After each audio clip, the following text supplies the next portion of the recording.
फाइब्रोमियाल्जिया एक ऐसी कंडीशन जो लगभग 20 में से एक व्यक्ति को अफेक्ट करती है। फाइब्रोमियाल्जिया डॉक्टर्स कभी कभी इसे फाइब्रोमियाल्जिया सिंड्रोम या एफएमएस भी कहते हैं। एक लॉन्ग टर्म कंडीशन है जो पूरे शरीर में वाइड स्प्रेड पेन, फैटीग और टेंडरनेस पैदा करती है। माना जाता है कि इसमें नर्वस सिस्टम पेन सिग्नल्स को एम्पलीफाई करता है, न कि मसल्स या जॉइंट्स को कोई डैमेज होता है। ये बिल्कुल रियल है, कॉमन है और मैनेजेबल भी है, भले ही ये स्टैंडर्ड स्कैन्स या ब्लड टेस्ट्स में दिखाई नहीं देती। फाइब्रोमियाल्जिया एक साथ कई ओवरलैपिंग सिम्टम्स के रूप में दिखाई देती है।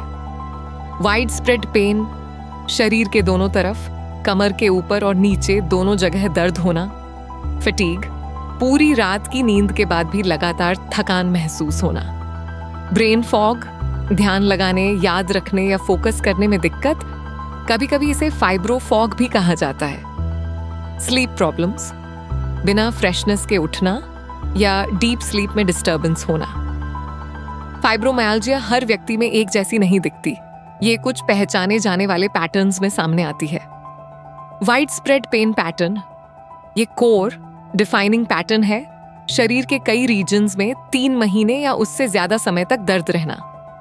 पेन डोमिनेंट, फिजिकल पेन और टेंडरनेस ही रोज का सबसे प्रमुख सिम्टम होता है। फटीग डोमिनेंट, एग्जॉस्शन और बिना फ्रेशनेस वाली नींद कई दिनों तक पेन से भी ज्यादा हावी रहती है। Mood and cognition linked, pain, anxiety, low mood या ब्रेन फॉग के साथ काफी हद तक ओवरलैप करता है। चलिए देखते हैं कि रिसर्चर्स क्या मानते हैं कि फाइब्रोमियाल्जिया में क्या कंट्रीब्यूट करता है। एविडेंस के एक बड़े बॉडी से निकाला गया 133 स्टडीज में से 86% रिसर्चर्स अग्री करते हैं कि सेंट्रल सेंसिटाइजेशन, जहां नर्वस सिस्टम पेन सिग्नल्स का वॉल्यूम बढ़ा देता है, एक रोल प्ले करता है।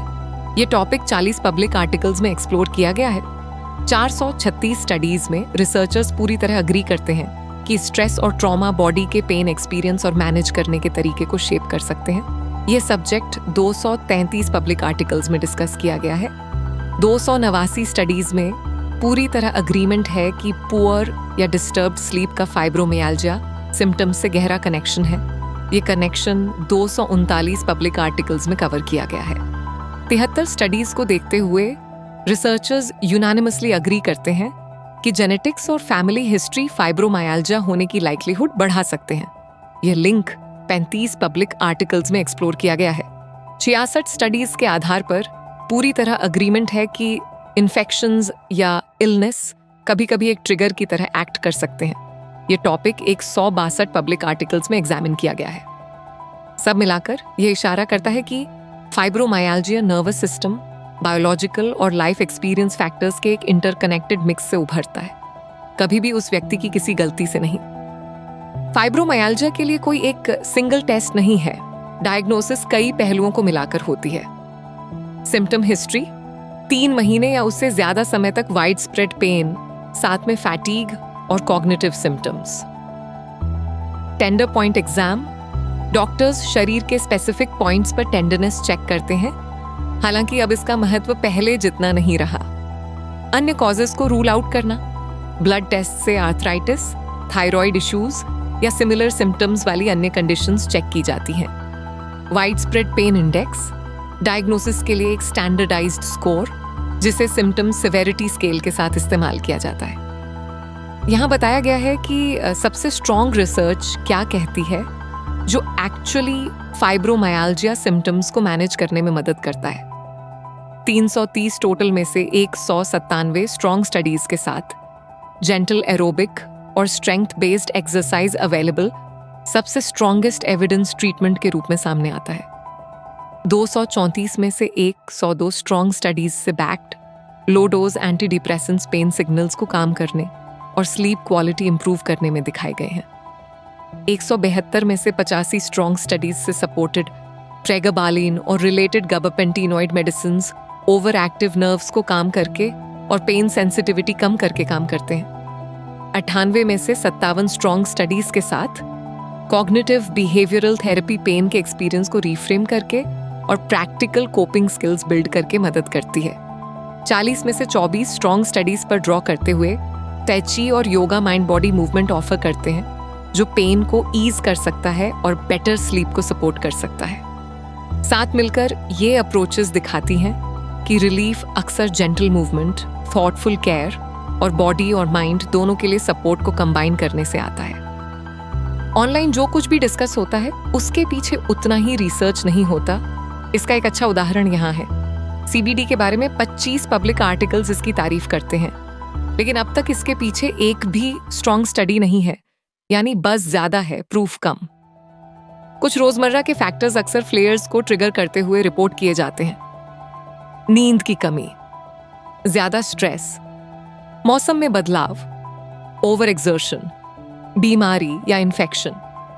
ट्रिगर्स हर व्यक्ति में काफी अलग होते हैं। अपने खुद के पैटर्न्स को ट्रैक करना सबसे ज्यादा मददगार होता है। मेडिकेशन के अलावा कुछ डेली हैबिट्स के पीछे सच में मीनिंगफुल रिसर्च है, इन्हें सीरियसली लेना चाहिए। एरोबिक एक्सरसाइज का मतलब है रेगुलर मॉडरेट कार्डियो एक्टिविटी, जैसे वॉकिंग, स्विमिंग या साइकिलिंग, जिसे लगातार समय के साथ किया जाए। ये धीरे धीरे बॉडी और नर्वस सिस्टम के एक्सर्शन और पेन पर रिएक्ट करने के तरीके को रीट्रेन करने में मदद करता है और सेंसेशन से ओवरवेल्म्ड होने का कांस्टेंट एहसास कम करता है। ये सबसे अच्छे स्टडी किए गए अप्रोचेस में से एक है, जिसे 54 स्टडीज का सपोर्ट है, जिनमें से 36 स्ट्रॉन्ग हैं। मेडिटेशन एक माइंडफुलनेस प्रैक्टिस है, यानी ब्रेथ या बॉडी पर अटेंशन रखकर बैठना, अक्सर दिन में सिर्फ 10 या 20 मिनट के लिए।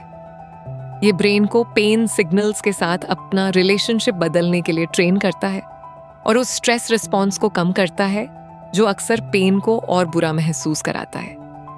इसे 42 स्टडीज का सपोर्ट है, जिनमें से 26 स्ट्रॉन्ग हैं। रेजिस्टेंस ट्रेनिंग का मतलब है लाइट स्ट्रेंथ वर्क, जैसे बैंड्स, वेट्स या बॉडी वेट एक्सरसाइजेस हफ्ते में 2 बार। ये धीरे धीरे फिजिकल टॉलरेंस बढ़ाता है और समय के साथ ओवरऑल पेन सेंसिटिविटी को कम करता दिखाई देता है, न कि जैसा कई लोग डरते हैं कि इससे चीजें और बिगड़ जाएंगी। इसे 36 स्टडीज का सपोर्ट है, जिनमें से 20 स्ट्रॉन्ग हैं। योगा में जेंटल मूवमेंट, कंट्रोल्ड ब्रीदिंग और स्ट्रेस रिडक्शन सब एक साथ कंबाइन होते हैं। ये कॉम्बिनेशन क्रॉनिक पेन के साथ आने वाले फिजिकल टेंशन और मेंटल स्ट्रेन दोनों को कम करता दिखाई देता है। ये काफी अच्छी तरह स्टडी किया गया है। कुल 103 स्टडीज, जिनमें से 41 स्ट्रॉन्ग हैं। सोशल सपोर्ट का सीधा मतलब है कनेक्टेड रहना, फ्रेंड्स, फैमिली या किसी सपोर्ट ग्रुप के साथ, सिम्टम्स बढ़ने पर खुद को अलग थलग करने के बजाय। क्रॉनिक पेन बहुत ज्यादा आइसोलेटिंग होता है और कनेक्शन उस स्ट्रेस को बफर करता दिखाई देता है जो सिम्टम्स को और बिगाड़ सकता है। 74 स्टडीज इस पर टच करती हैं, हालांकि अब तक सिर्फ 4 को ही स्ट्रॉन्ग माना गया है। कंसिस्टेंट स्लीप का मतलब है हर दिन एक ही समय पर सोना और जागना, वीकेंड्स पर भी।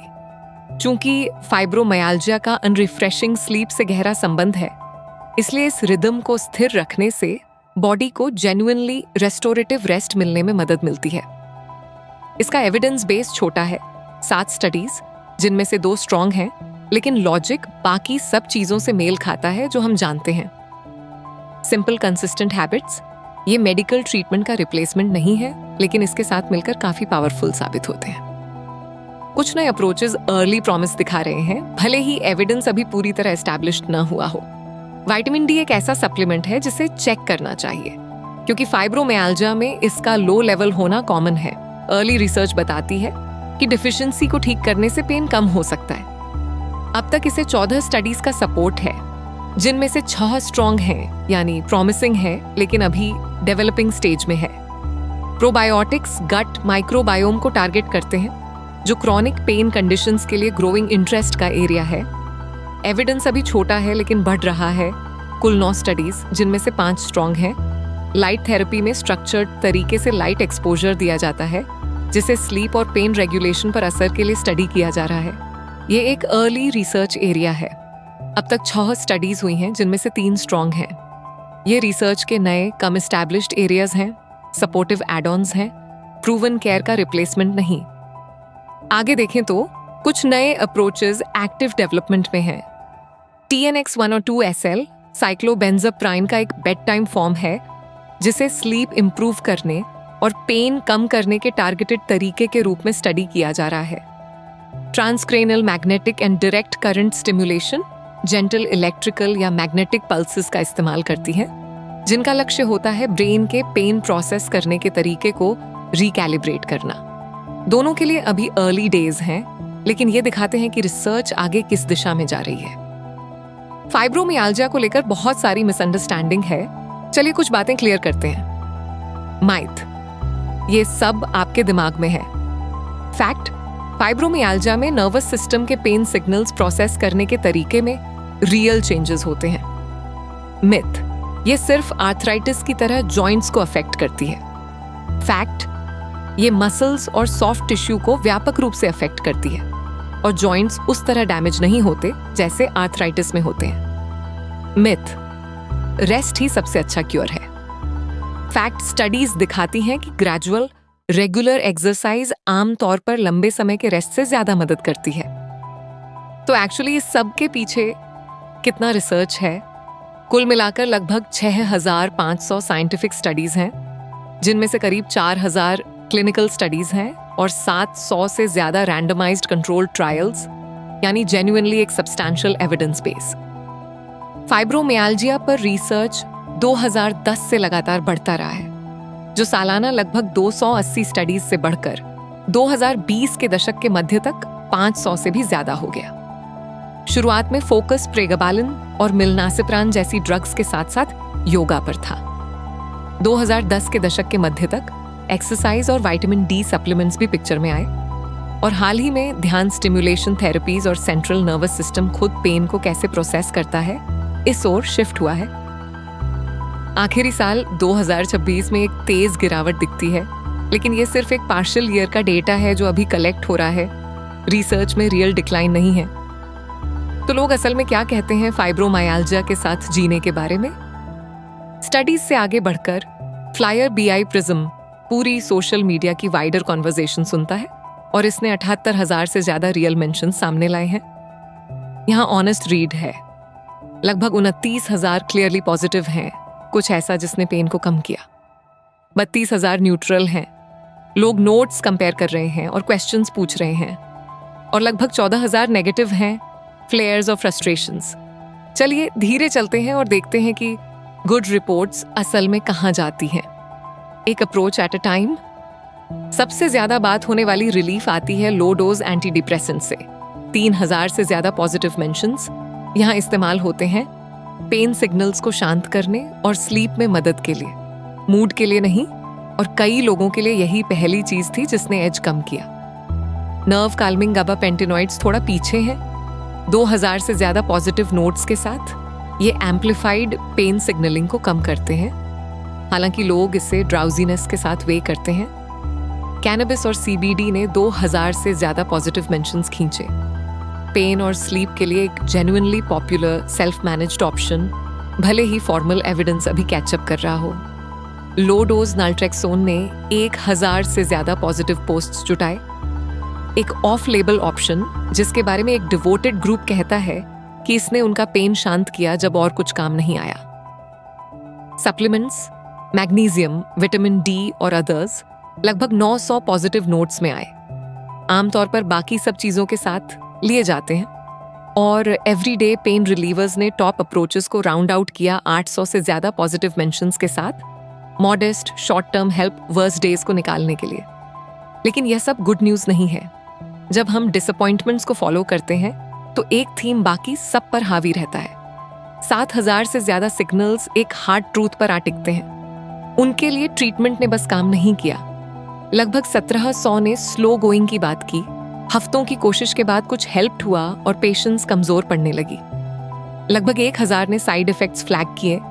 ग्रॉगीनेस, वेट चेंजेस या ब्रेन फॉग सबसे कॉमन रहे। और एक छोटा ग्रुप लगभग 500 ने स्ट्रॉन्गर रिएक्शंस डिस्क्राइब किए जिनकी वजह से उन्होंने रुकना पड़ा। कुछ लोगों ने अदर कंसर्न्स उठाए, कॉस्ट, एक्सेस या ट्रीटमेंट बाकी केयर के साथ कैसे फिट होता है। एक चीज जो हमें साथ लेकर जानी चाहिए यहाँ से निकलते हुए, जो कुछ भी आपने अभी देखा वह लोगों का अपना एक्सपीरियंस है, जो वो रिपोर्ट करते हैं real world sentiment aggregated by flyer BI prism. ये दिखाता है कि क्या ट्राई किया जा रहा है, क्या रिलीफ ला रहा है और लोग कहाँ स्ट्रगल कर रहे थे। लेकिन ये कॉन्वर्सेशन का एक सिग्नल है, किसी एक व्यक्ति के लिए क्या काम करेगा इसका क्लिनिकल प्रूफ नहीं। फाइब्रोमियाल्जिया कॉम्प्लेक्स जरूर है, लेकिन इसे अब पहले से कहीं बेहतर समझा जा रहा है और ट्रीटमेंट और डेली हैबिट्स के सही कॉम्बिनेशन के साथ ये एक ऐसी कंडीशन है जिसे जेन्युइनली मैनेज किया जा सकता है। अपने लिए सही अप्रोच ढूंढने के लिए अपने डॉक्टर से बात करें।